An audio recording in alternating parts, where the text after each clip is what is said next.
Muito bem, saudando a todas e todos, estamos aqui com mais uma edição do nosso PAN Diálogo, dessa vez contando com a presença de dois eméritos professores.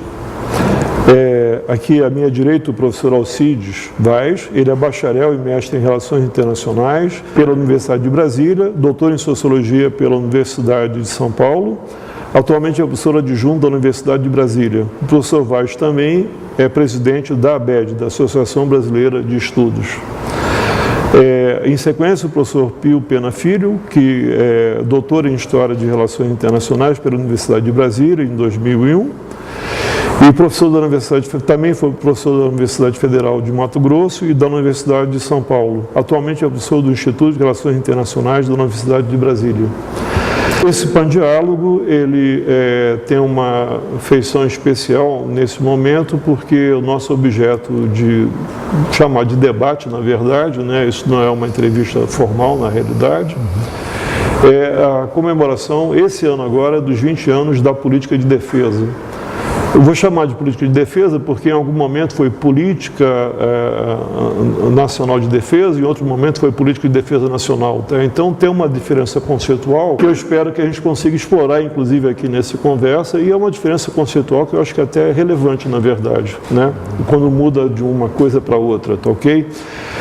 Também chamando a atenção para o detalhe de que essa gravação é parte de um conjunto maior de gravações que serão feitas futuramente, envolvendo o tema Política Nacional de Defesa, e a ideia é criar um pacote de gravações que será disponibilizado na rede para o acesso das pessoas que estiverem interessadas no tema.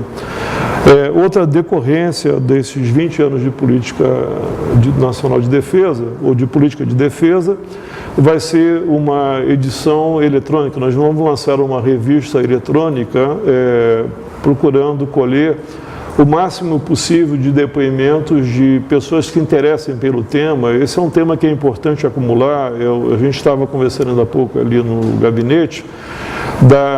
Foi até uma conversa que eu tive com o Jobim, o ministro Jobim, aí, algum tempo atrás, da dificuldade de acumular memórias na área de defesa, tá certo? Então, tanto a gravação como a própria edição eletrônica vão ter um papel importante para os pesquisadores nos próximos anos, na realidade, tá? Mais tarde nós vamos lançar um edital com as informações, acredito que talvez amanhã ou segunda-feira, já sobre a edição eletrônica. Outra notícia que eu quero dar, e tem a ver com a Política Nacional de Defesa, vai ser a incorporação do debate num âmbito mais amplo. Na verdade, nós estamos trabalhando na construção de um site de debates. Esse site deve entrar no ar provavelmente na segunda semana de janeiro e vai acolher contribuições de qualquer pessoa que esteja interessada no debate da Política Nacional de Defesa, ok? Então, acho que nós podemos começar com as perguntas. A primeira pergunta seria a seguinte: em termos de defesa nacional, a criação de uma política nacional parece ser uma iniciativa positiva? Parece ser uma iniciativa positiva, é afirmativo, né? Quais seriam os principais pontos constitutivos dessa positividade? Pergunto aos dois professores. Bom, antes de mais nada, bom dia a todos, a todas. Uma grande satisfação tomar parte do PAN Diálogos, formar parte desse debate sobre um tema tão oportuno. Eu vejo como o aspecto mais positivo da criação, do advento de uma política de defesa para o Brasil, o fato de ter inscrito o tema na agenda nacional. Nós temos um passado e um legado no qual a dimensão da segurança era bastante abarcativa, e, de certo modo, diluía o entendimento, a especificidade e a importância da defesa nacional. O advento de uma política, eu acho que inscreve, esse é um elemento bastante concreto, tangível, o tema na agenda nacional. Claro que ainda com um grande desafio, um desafio que foi contemplado desde a primeira edição, que era esse de também engendrar uma cultura de defesa no país, justamente como sintoma de que o tema como tal estava distrito apenas às Forças Armadas e não à sociedade brasileira. Acho que esse é um elemento bastante tangível, muito embora ainda haja um largo caminho a se percorrer no sentido de engendrar essa cultura de defesa nacional. A política foi, sem dúvida nenhuma, a meu ver, um elemento fundamental em deslanchar esse processo, em estabelecer uma dinâmica na qual estamos plenamente inseridos. Professor? Bom, bom dia também a todos, né? É um prazer poder conversar com vocês sobre um tema tão importante. E eu concordo plenamente com o que o Alcides falou sobre a importância da política nacional de defesa e também sobre o aspecto positivo. É justamente esse, de envolver a sociedade brasileira num debate que é crucial, que é essencial, que é relevante, né?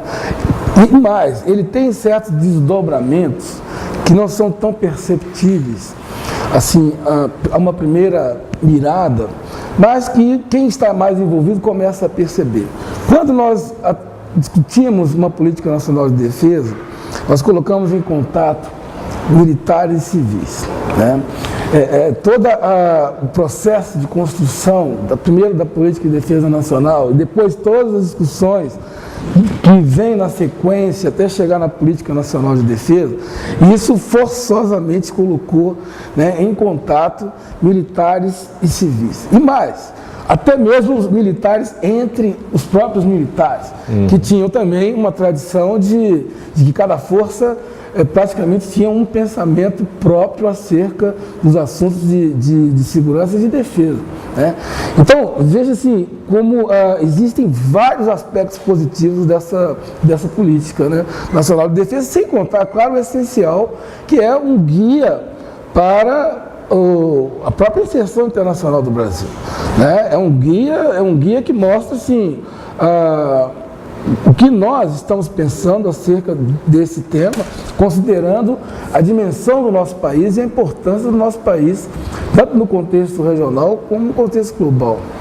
Eu diria também que, nesse sentido, se nós observarmos, a partir de 85, relações civis militares constituíram um tema muito importante naquele período, vamos dizer, de transição democrática, mas era um diálogo que espelhava muito ainda o próprio diálogo Estado-sociedade, em torno do momento político da construção democrática, da reconstrução democrática. O advento da política a partir de 96 inseriu nessa dimensão do diálogo entre civis e militares temas militares. Exatamente. Levou a sociedade, a academia, a também olhar os temas militares e contribuiu decisivamente para, de certo modo, desencapsular as próprias Forças Armadas com relação às suas agendas, às suas preocupações, os seus temas. Ofereceu essa oportunidade também para as Forças Armadas colocarem à sociedade brasileira as suas visões, as suas preocupações, os seus desígnios. Um outro flanco, que podemos explorar em outro momento dessa nossa conversa, também ter pautado o próprio Congresso Nacional. Levado o tema de defesa ao Congresso Nacional. Eu acho que é correto até colocar do seguinte ponto de vista, em letras garrafais, política nacional. Exato. De defesa. Que é da nação. Acho que a grande questão foi o Estado assumir que a defesa ela é uma política nacional e não uma política pontual. Ela não é uma política de propriedade de um determinado segmento da sociedade, ela é a política da sociedade. Eu acho que, por exemplo, quando a gente fala, inclusive, no pacote de gravações, ou fala na revista eletrônica, ou fala no próprio site de debate, a gente está falando exatamente sobre isso, né? A gente está falando sobre construir uma política nacional. Na realidade, ok? Sim. Eu acho que esse ajuste, quer dizer, as primeiras versões foram a política de defesa nacional. De defesa ainda é por isso que ela era política de defesa. Eu acho que o grande detalhe da mudança do nome é justamente isso daí, entendeu? Desenvolver mais, né? É claro que eu acho que ainda tem um processo, a gente vê, na verdade, a democracia brasileira é muito recente, na realidade, se pensar desse ponto de vista, né? Eu acho que a gente está vivendo hoje, aqui do nosso ponto de vista, em termos da área de defesa, é a construção de um processo que em algum momento vai aportar numa política realmente nacional de defesa. Esse eu acho que é o... É muito mais do que um detalhe semântico. É um caminho. É muito mais do que um detalhe semântico. Expressa uma realidade, um processo. É um caminho que a gente está construindo. Ok? Vamos ver então aqui a segunda pergunta. Mais alguma coisa? Acho que não. Sim. Ao longo desses 20 anos, percebe-se um processo que ainda está em construção, esse que eu acabei de falar, né? Referente à produção da própria política. Tal percepção é procedente ou é possível interpretá-lo como um processo inacabado? Eu acho que será sempre um processo inacabado, porque, né, os cenários mudam, os desafios, aparecem novos desafios. Então, é uma política que tem que necessariamente ser sempre atualizada. Eu acho que no final, ainda bem que é um processo inacabado. Exatamente. Por isso que você é capaz, né? Quer dizer, chegamos a um termo, mas não é o... Ainda bem que é uma coisa que está sempre em construção, entendeu? Exato. Que não é definitiva. Então, ela tem que também prever essa dinâmica, né? Os seus formuladores, né? E a possibilidade de abertura, de que outros setores da sociedade também possam participar de acordo com a percepção que existe em termos de segurança e de ameaça. Há avanços importantes nesse sentido de envolvimento, de participação de outros setores no debate, na revisão da política de defesa, mas eu acho que também há um consenso de que nós estamos muito aquém do esperado, até pela própria expectativa que o advento da política traz consigo, e nesse contexto de maior exposição, de maior abertura, até mesmo de uma certa convocação por parte do próprio Ministério da Defesa a esse exercício. Mas, por outro lado, eu entendo também que isso reflete muito da própria trajetória e da consolidação institucional do Ministério da Defesa. Porque todo o processo de discussão e de revisão dos nossos documentos de defesa, ele nasce a partir daqui.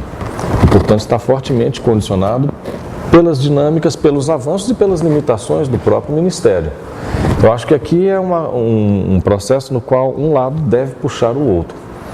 Eu acho que a expectativa e as pressões de diferentes segmentos da sociedade em ter acesso, participação, voz na discussão e na reformulação dos documentos, na revisão dos documentos dentro de um moto contínuo, como foi colocado aqui pelo presidente. De 4 anos, na verdade. Também, vamos dizer assim, coloca uma pressão positiva do ponto de vista institucional sobre o Ministério da Defesa para se abrir e corresponder também a esse desejo da sociedade, a essa expectativa da sociedade. Eu vejo que aqui, reconhecendo que ainda há muito, estamos aquém do desejado, mas há uma dinâmica, um movimento, uma sinergia positiva, em que, de um lado, o Ministério se preparando, se adequando, se ajustando para tornar efetivo esse processo de participação social e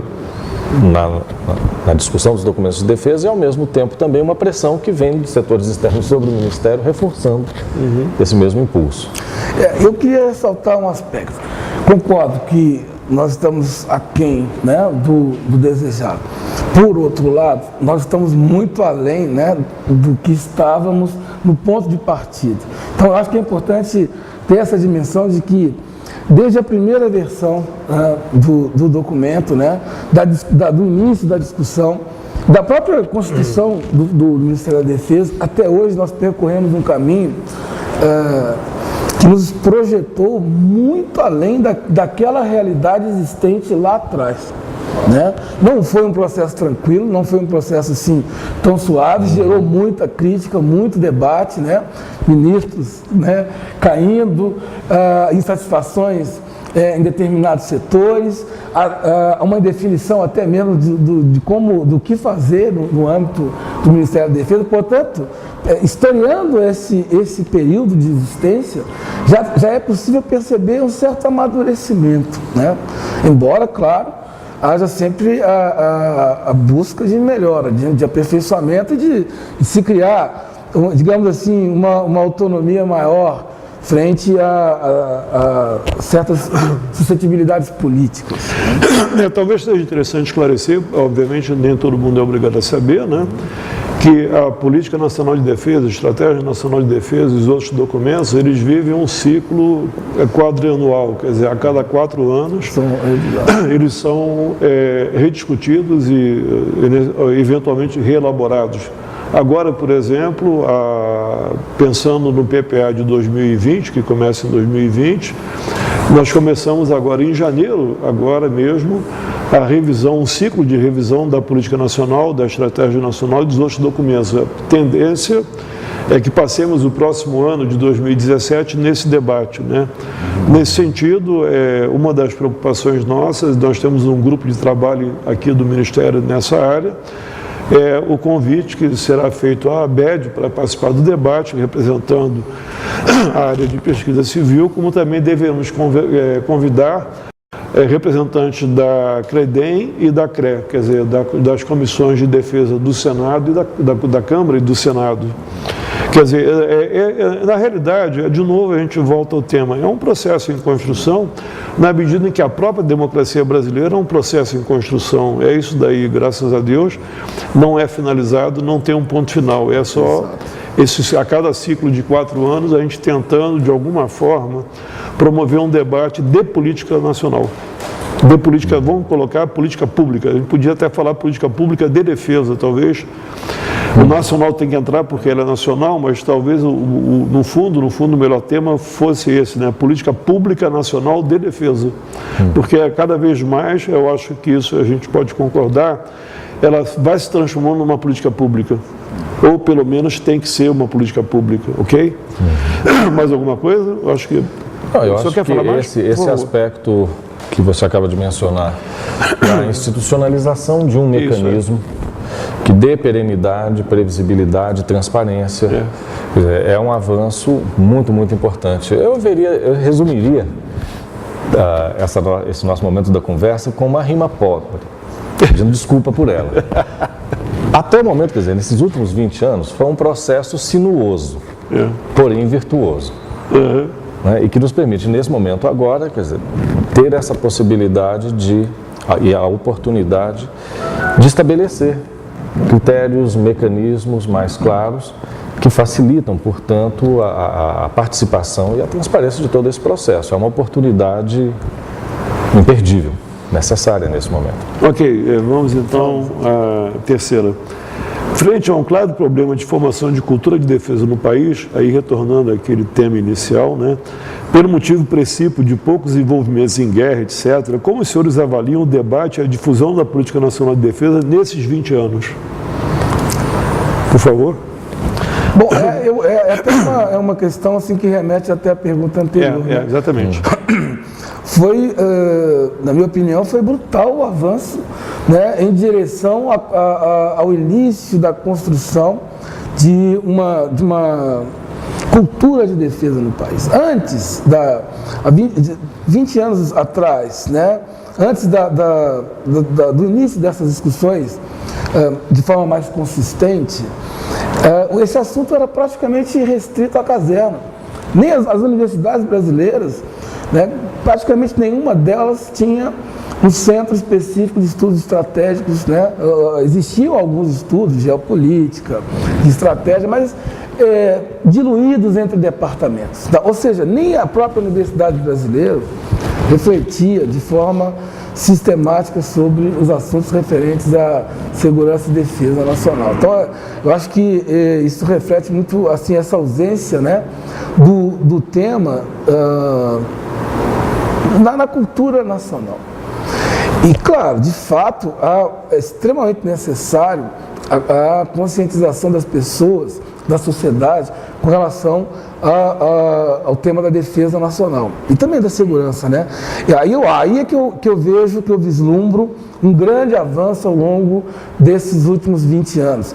E é interessante que ele vai se acentuando à medida que o tempo vai passando, né? Parece que é um processo em que uma etapa anterior, na etapa posterior, ela agrega já um conhecimento incipiente, ela atrai mais pessoas para o debate e esse debate vai se tornando, além de mais disseminado na sociedade, um debate cada vez mais qualificado.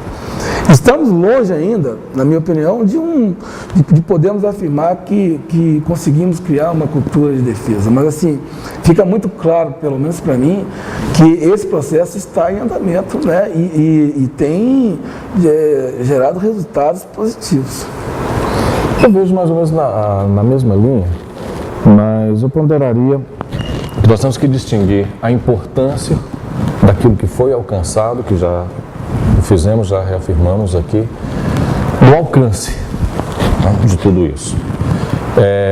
Recorrendo um pouco a essa figura de círculos concêntricos, eu diria que com respeito a uma cultura de defesa nacional, e a contribuição, o aporte que o advento da política de defesa trouxe, então você tem um círculo imediato que é esse das Forças Armadas e da burocracia também civil do Ministério da Defesa, que está diuturnamente engajado, envolvido e que, portanto, de alguma forma vive e respira a tudo aquilo que decorre dos enunciados formais. Você tem um segundo círculo, que eu diria já dentro de outras partes da esfera governamental, onde eu vejo que já esse alcance é muito mais seletivo, muito disforme, de certo modo. Se sairmos da esfera governamental, naturalmente as universidades talvez sejam aquele espaço que melhor repercutiu de alguma forma e protagoniza também iniciativas que ajudam a construir o que estamos chamando de uma cultura de defesa. Agora, no âmbito da sociedade civil, para além da dimensão acadêmica, eu diria que aí é um grande vazio, um grande espaço, ainda basta ver o número muito pequeno de organizações de sociedade civil, para além do setor produtivo, que constitui a base industrial de defesa, tanto nas organizações de sociedade civil quanto no âmbito privado, a ideia de uma cultura de defesa ainda é muito incipiente. Eu acho que eu faria essa distinção. A importância daquilo que se constrói nesses 20 anos, mas um diagnóstico bastante disforme sobre o alcance. E aqui sim é que está o grande desafio, né? Esse é vamos dizer assim, a direção para onde apontar. Eu acho que faz todo sentido, e uma das coisas que influenciam, né, nessa limitação é justamente que nós vivemos um entorno relativamente tranquilo.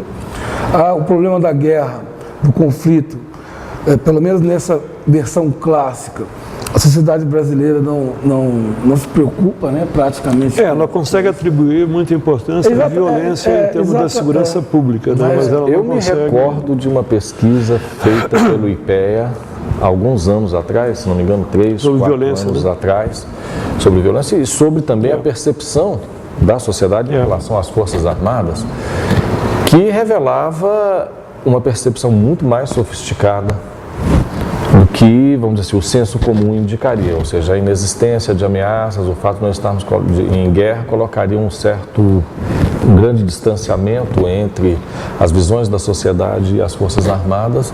Bom, aquela pesquisa, ela trouxe alguns elementos muito importantes, né? Principalmente aquilo que é bastante reafirmado de uma grande expectativa e credibilidade aportada às Forças Armadas e demandas e uma certa compreensão também, e esse talvez tenha sido um dos elementos mais importantes daquela pesquisa, uma compreensão muito importante com relação ao próprio ethos militar e a destinação das Forças Armadas, a despeito, né, dessa percepção. Acho que isso é um ativo sobre o qual se construir e sobre o qual se elaborar para a construção dessa cultura de defesa. Uma coisa que eu gostaria de enfatizar, eu acho que além de pensar numa perspectiva ampla, nacional, de cultura, seria também interessante pensar, né, em induzir essa cultura em determinados setores estratégicos que poderiam depois amplificar a dimensão da importância da segurança. Eu acho Na verdade, é um pouco o que a ESG faz nos cursos dela, né?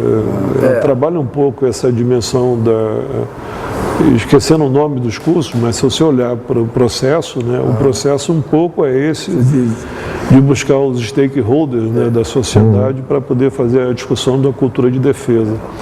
Eu acho que aí tem dois aspectos, né? Tem para considerar o conhecimento da pessoa em relação à questão de defesa e a prática da política pública em relação à própria defesa na questão, por exemplo, orçamentária. Exatamente. E a gente está vendo agora na questão previdenciária, né? Quer dizer, tem ainda uma série de pontos obscuros nesse relacionamento entre sociedade e defesa e não ficam muito claros na verdade. Eu concordo, assim, eu acho que pode até haver uma visão um pouco mais sofisticada do que aparentemente existe, mas ainda tem um longo caminho a percorrer. Sim, sem dúvida, está pleno acordo. Eu acho que tem até uma discussão interessante que eu coloco hoje, é sobre a questão da responsabilidade intergeracional, quer dizer, o que faltaria talvez a sociedade perceber não é que não haja guerra nesse momento, é que se houver guerra no futuro, como fica a defesa nesse futuro. Eu acho que a sociedade brasileira, até na questão ecológica, né, a gente tem uma certa dificuldade de discutir a responsabilidade intergeracional na questão dos ecossistemas, né? Quer dizer, a gente pode ou não, a gente deve ou não garantir a qualidade dos ecossistemas de reprodução da vida do planeta pelos próximos 100 anos. Quer dizer, ou isso é uma discussão abstrata. No fundo, a cultura da defesa, ela passa um pouco por isso, entendeu? Quer dizer, óbvio, a geração atual, ela não tem guerra, não tem nada, mas os nossos netos, se houvesse uma situação, até pode pensar em relação a recursos naturais, quer dizer, a escassez de recursos naturais gerando tensões capazes de gerar guerras interestatais, por exemplo. Se houvesse essa guerra interestatal no futuro, como é que ficaria a defesa dos nossos netos? É uma discussão interessante, eu acho que um dia a gente vai fazer um pan-diálogo para discutir, vou até provocar vocês, para a gente marcar uma hora qualquer, um pan-diálogo para discutir apenas cultura de defesa, trazer mais algumas pessoas e fazer uma roda, que eu acho que é um debate que tem muito a ver com a questão da própria política nacional e da consecução dela na realidade. Ok? Vamos então para a próxima. Bom. De uma ponta, política de defesa nacional, até outra ponta, política nacional de defesa, o que exatamente mudou? Agora vamos afunilar um pouco mais a percepção da mudança. Eu acho que houve aí, ao longo desse processo, um aperfeiçoamento, né? E uma qualificação também do debate, porque é um aprendizado, né? Um acumulado. Então, é um percurso caminhado. Alguns temas, né, lançados lá atrás que não faziam tanto sentido, né?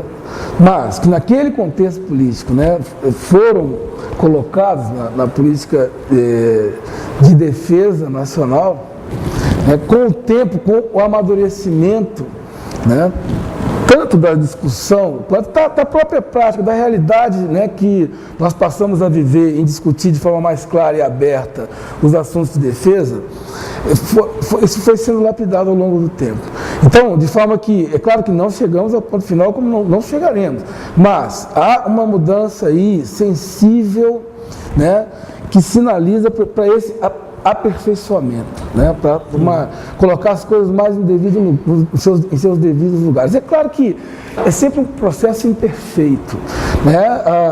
Hoje, por exemplo, nós temos ainda uma visão, na minha opinião, muito ampliada sobre, por exemplo, com relação ao entorno estratégico. Isso, com o tempo, vai sendo redefinido, vai sendo, de certa forma, mais bem trabalhado. Então, eu acho que eu destacaria isso, né? Esse grande avanço que nós tivemos ao longo do tempo em decorrência, né, da estabilização do processo. Não, de acordo. E dentro disso, um aspecto que eu considero muito relevante foi o que eu chamei ali atrás desse desencapsulamento das questões de defesa, ou seja, eles indo além da órbita estritamente militar. É a democratização do debate. A democratização do debate. O grande ganho do processo, no fundo, exatamente, foi isso aí. Não, uma melhor compreensão, quer dizer, desse nosso paradoxo. Por que precisamos da defesa se não temos inimigos, se não enfrentamos ameaças imediatas, se não travamos guerras?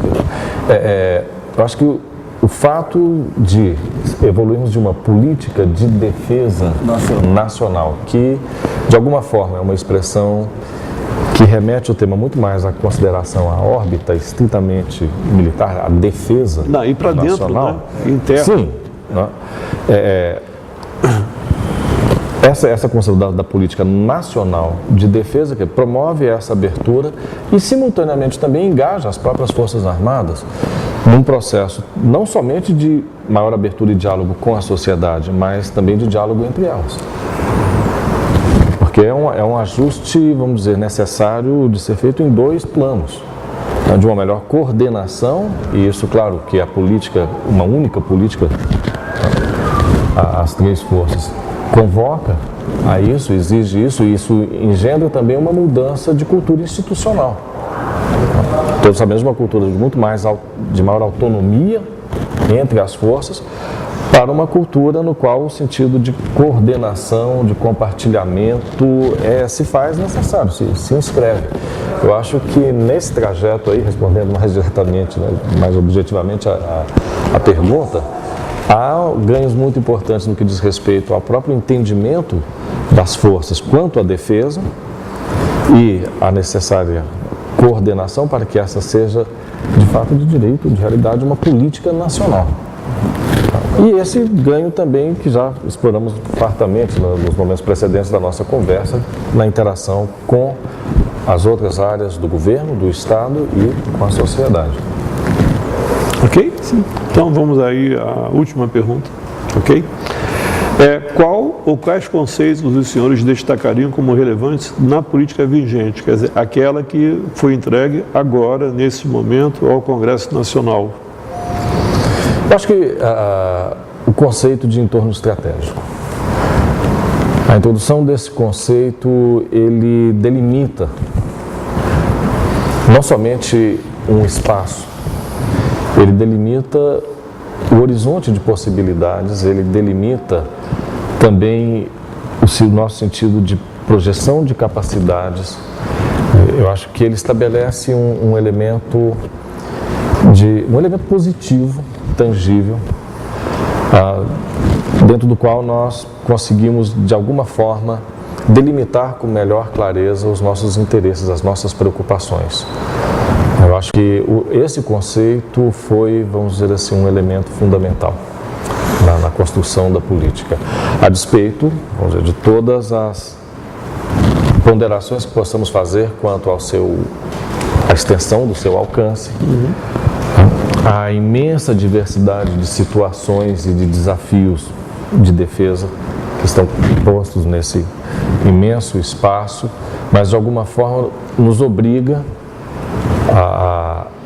a estabelecer prioridades, a reconhecer quais são, ou procurar reconhecer dentro desse espaço quais são aquelas questões mais prementes, no sentido de priorização.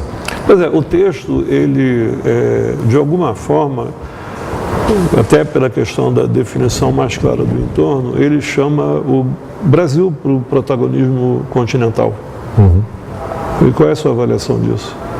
Eu acho que mais do que continental. A primeira definição foi o sul-americano, a América do Sul, mas veio logo acoplado ao Atlântico Sul.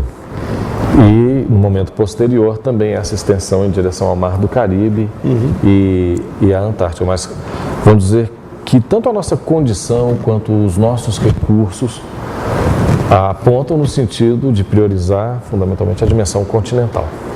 Você concorda então que esse protagonismo continental ele é importante? Vamos qualificar o que estamos chamando de protagonismo, para que os nossos, a nossa audiência também possa acompanhar o raciocínio.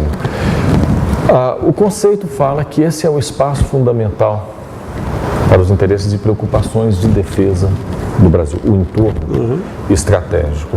O protagonismo que se desenhou e que se tornou mais claro a partir também da Estratégia Nacional de Defesa, que estabeleceu lineamentos mais claros de operacionalização daquela política, valorizou muito o diálogo político e a cooperação, alcançando inclusive também a base industrial de defesa, estabeleceu vetores para isso, ou seja, não é um protagonismo que poderia ser entendido como uma proatividade militar, no sentido intervencionista, de ou mais seja, participação. É um protagonismo que olha para a colaboração.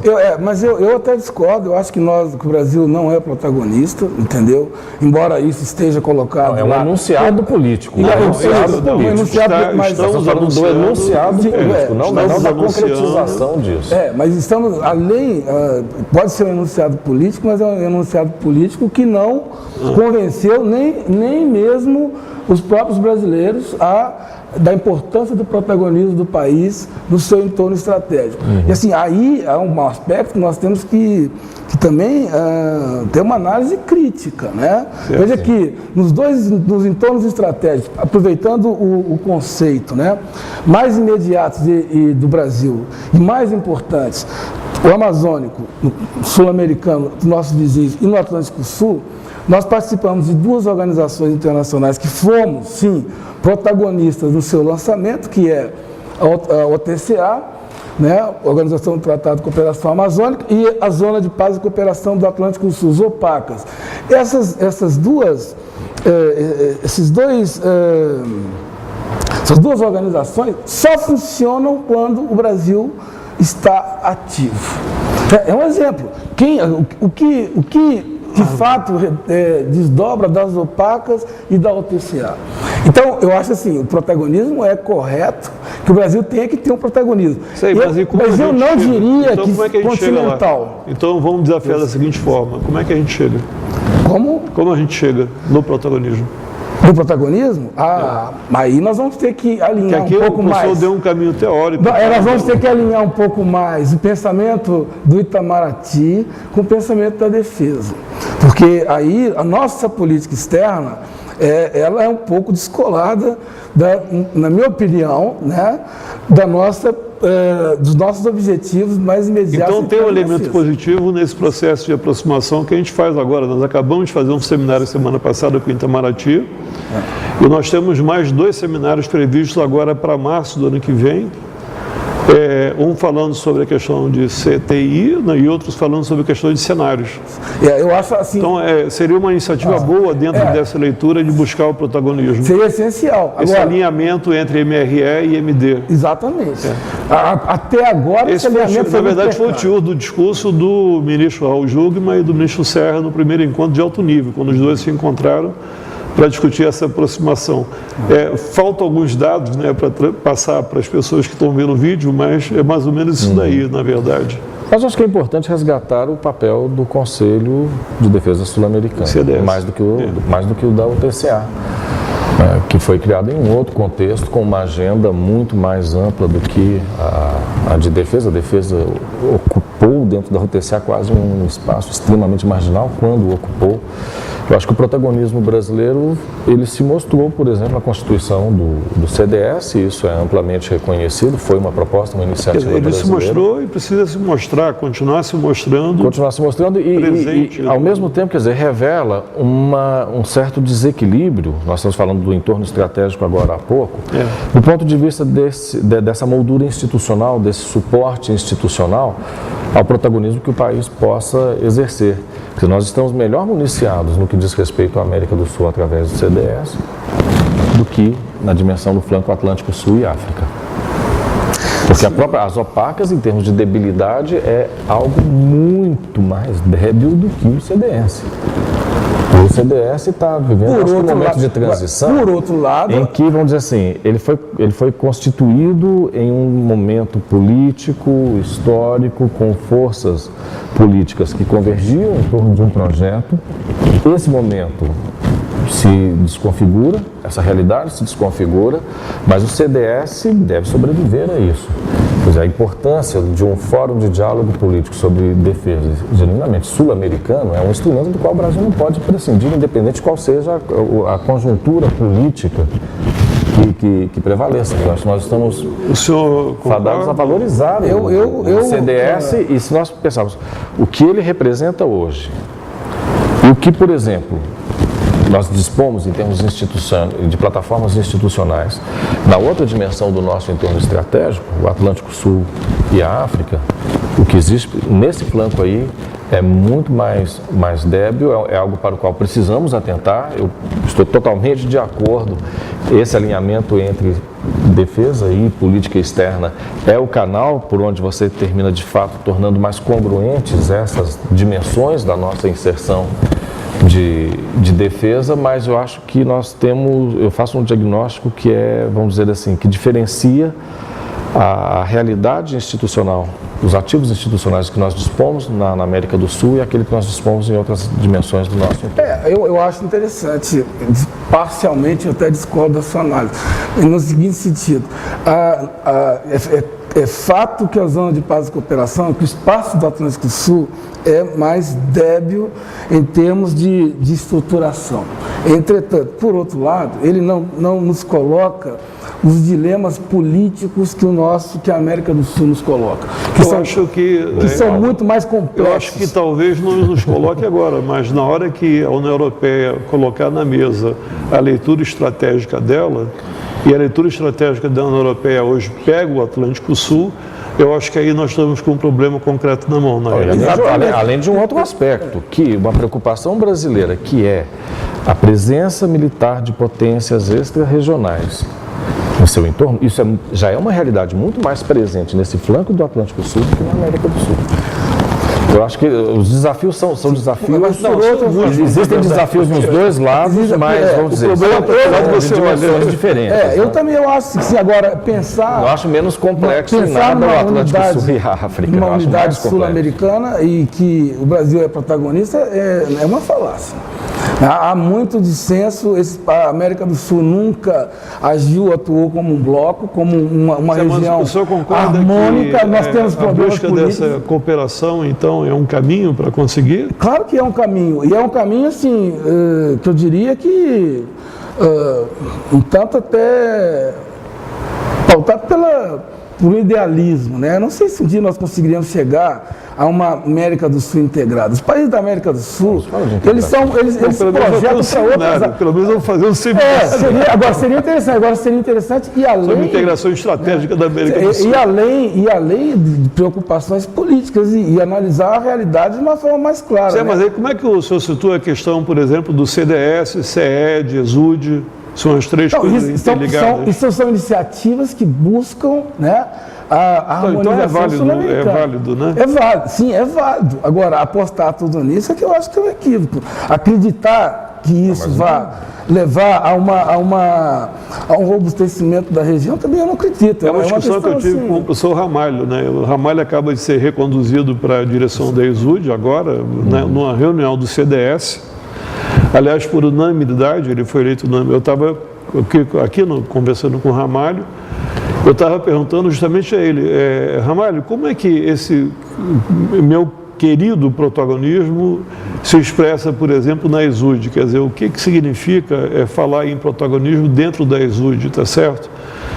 Eu acho que essa é uma discussão que a gente também talvez até possa depois fazer mais um diálogo aí para explorar um pouco essa questão agora tipicamente regional, quer dizer, como é que é um bom assunto até para um debate, talvez aqui de uns 5 ou 6 dias, né? Como se configura o protagonismo regional brasileiro, quer dizer, como é que ele pode acontecer, quais são os meios pelos quais ele pode ocorrer numa situação... eu não me lembro agora com quem eu conversava, mas eu me lembro da música do Milton Nascimento, aquela que fala de frente para o mar e de costa para o Brasil.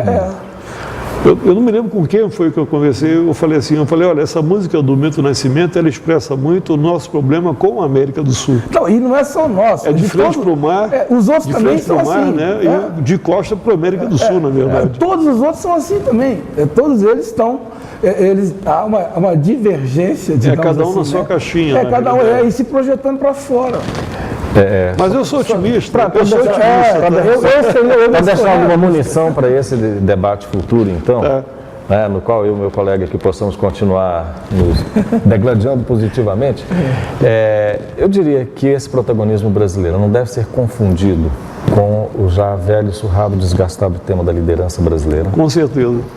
Não deve ser tratado em termos de integração, sob a égide do conceito de integração. Quer dizer, eu acho que ele tem que ser pautado em cima do reconhecimento das insuficiências da região nesse campo, da necessidade de coordenar esforços nesse sentido para compensar essas deficiências, à luz das realidades que estão aí. América do Sul, Atlântico Sul são hoje espaços de crescente interesse global. Tá, e qual o Com ativo? consequências importantes. Dentro disso, com relação a essa reservas institucionalidade, essa institucionalidade tênue, débil, ela não deve ser objeto de todas as apostas, colocar todas as apostas nessas instâncias, mas não podemos prescindir delas. Sim. Agora, eu te pergunto, realidades qual o ativo ou quais os ativos brasileiros que o capacitam a algum protagonismo na América do Sul? Qual a percepção que os nossos vizinhos têm, né, de que o Brasil deveria ser um protagonista? O que nós podemos oferecer se nada disso que você falou aí por exemplo, que não é liderança, né, que não é cooperação... Não deve ser sobre integração em defesa. Então, eu fico na dúvida com relação a isso, né? O que nós podemos oferecer? Por exemplo, deixa eu provocar agora, tá? Nós temos aí o seminário, agora passou para junho, né, sobre integração estratégica da América do Sul. Eu estava na terça-feira com a professora Mônica Bruckmann, tá, que é uma grande especialista nessa área de gestão de recursos naturais, conversando justamente sobre a necessidade. Então, já que colocou na mesa um próximo debate, eu estou entrando nele agora já, rapidamente, mas a professora Mônica Bruckmann, ela da Federal, né, do Rio de Janeiro, ela coloca a questão como estratégico e fundamental a gestão conjunta dos recursos naturais da América do Sul. Ela dá exemplos claros como a questão do lítio e do cádmio, tá certo? Ela faz uma relação interessantíssima entre recursos naturais e necessidades tecnológicas. Ela foi numa palestra até da ICEM, da Escola de Comando do Estado-Maior do Exército, lá no Rio, que eu assisti ela falando. Foi quando eu comecei a conversar com ela. Ela fala assim, olha, a questão do recurso natural está estritamente ligada à questão da tecnologia. Então, ela deu o exemplo, falou, olha, em 2035 a Alemanha para de produzir carro movido a gasolina e só produz carro elétrico. Carro, motor a explosão acaba. E o componente, e a tendência da indústria automobilística mundial é o carro elétrico. Acontece que a bateria do carro elétrico ela é feita basicamente com cádmio e lítio. São os dois componentes mais importantes. E acontece o quê? 95% das reservas mundiais de cádmio e lítio estão na América Latina e no Brasil estão 90% dessas reservas. Então o Brasil tem 80% das reservas mundiais.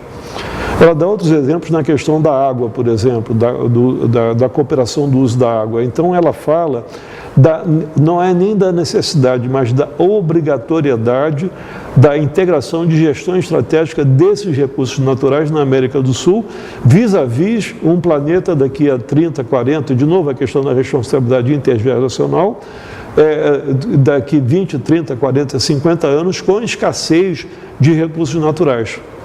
Aí na palestra da ICM ela fala sobre a questão do sul dos Estados Unidos, a questão da seca lá, tá certo? Ela fala da China, a questão também da própria escassez de água na China, que é um fato concreto, embora não seja muito anunciado. Então, quer dizer, na verdade, é uma questão, eu acho que como vem o protagonismo do Brasil, quer dizer, ele vem dessa necessidade, tá certo? Do próprio tamanho territorial e da questão dos recursos naturais disponíveis. Falou, nós estamos agora prevendo, o IBED, né? Eu não, o IBED está prevendo fazer organizar um seminário panamazônico, agora no final de 2017, justamente para discutir isso daí. Essa necessidade, entendeu? A professora Mônica Bruckmann, inclusive, tem a proposta de criar o que ela chama de Serviço Geológico Sul-Americano. Não é para substituir os serviços locais, mas é para ter um local de gestão do conhecimento estratégico dos recursos naturais. Ela deve apresentar agora, nesse seminário de integração estratégica, ela vai falar num painel e ela deve apresentar essa proposta do Serviço Geológico, que já foi debatido, inclusive, no CDS, a nível de reunião ministerial, mas por conta justamente dessa crítica sua da fluidez do processo dentro do CDS, das dificuldades, a coisa acabou virando uma letra morta. Mas eu estou provocando ela para apresentar de novo a proposta. Tá, eu deixo essa pergunta, essa questão, não é nem uma pergunta, é uma afirmação, exagerado, eu falei afirmação, mas é um pouco uma afirmação, por um próximo debate que eu vou provocar os senhores. Obviamente vamos respeitar Natal, Ano Novo, etc. Mas, enfim, em algum momento eu vou chamar, eu vou querer essa questão, essa provocação sobre o nosso protagonismo nesse entorno estratégico mais imediato nosso, da América do Sul e do Caribe, tá? Vamos tentar ampliar talvez um pouquinho, botar mais... talvez 2 ou 3 pessoas aqui, né? Fazer uma mesa um pouco mais ampla, mas vamos discutir então, tá? Se vocês concordam. Aqui estaremos. Tá? Eu queria então agora, se vocês querem, por favor, finalizar, falar mais alguma coisa. Então, eu acho que esse tipo de atividade é que vem reforçando, né, esse processo de construção de uma cultura nacional de defesa, né?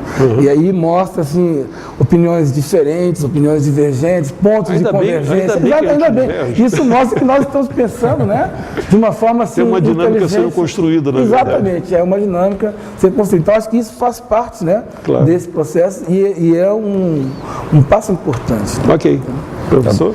Da mesma forma, tanto como acadêmico, como também alguém à frente de uma importante associação, a Associação Brasileira de Estudos de Defesa, quer dizer, o nosso dever ser é exatamente esse. Não somente se somar, participar, mas também ter iniciativas e proposições nesse campo. Acho que tudo que discutimos aqui partindo desses 20 anos de política externa e chegando a esse ponto de discutir o protagonismo brasileiro na América do Sul, no âmbito do seu entorno, é uma agenda que também, no âmbito da nossa Associação Brasileira de Estudos de Defesa, estaremos tocando dentro do próximo ano. Ok. E esperamos até como um seminário. Parcerias como podemos essa, fazer um seminário da ABED com o IBED aqui, até parecido o nome. Não copiei vocês, tá? Faço favor. Tá? Mas eu espero até a gente poder organizar um seminário com a ABED para poder discutir na ABED a questão da política nacional, né? Eu espero, já convidei também o professor para a gente, de repente, fazer um próximo pan-diálogo para falar sobre a ABED. Eu acho que é fundamental, a gente precisa fazer esse trabalho de significação dessa entidade. A pesquisa civil no Brasil, ela é um fato importante. Ok? Então, eu queria agradecer mais uma vez a presença dos 2 professores. Acho que foi uma boa conversa e talvez pudesse ser maior, mas também fica um pouco mais complicado. E agradeço também aos nossos queridos participantes aí do outro lado da telinha, lembrando que teremos outras gravações futuramente, talvez ainda durante dezembro e janeiro, sobre os 20 anos, e vamos, como eu disse, montar aquele pacote de conjunto de gravações que possam servir um pouco de memória, de registro desse evento tão importante quanto os 20 anos, ok? Obrigado e até a próxima.